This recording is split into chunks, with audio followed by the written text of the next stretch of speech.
আজ আমি তোমাদের চিকেন পকোড়া রেসিপি শেয়ার করব। তো তার জন্যই প্রথমে চিকেনগুলোকে ছোট ছোট করে কেটে ফ্রেশ করে ধুয়ে নেবো। আর এর মধ্যে এক এক করে পেঁয়াজ, পরিমাণ মতো নুন, হলুদ, জিরের গুঁড়ো, ধনের গুঁড়ো, বেসন আর দিয়ে দেবো এর মধ্যে পেস্ট করে রাখা মশলা, পেঁয়াজ, রসুন, কাঁচা লঙ্কা, আদা, জিরে আর লঙ্কার গুঁড়ো দিয়ে আমি এই চিকেনটাকে ভালোভাবে মেখে নেব। মেখে নেওয়ার পরে তারপর আমি এর মধ্যে দিয়ে দেবো কর্নফ্লাওয়ার আর একটু চালের গুঁড়ো আর লেবুর রস।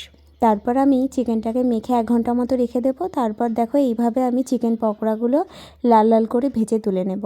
তোমরাও চাইলে এটা করতে পারো, খুব সহজেই হয়ে যায় আর খেতে কিন্তু দারুণ টেস্টি। আর এই চিকেন পকোড়া চায়ের সাথে খেতে কিন্তু দারুণ লাগে।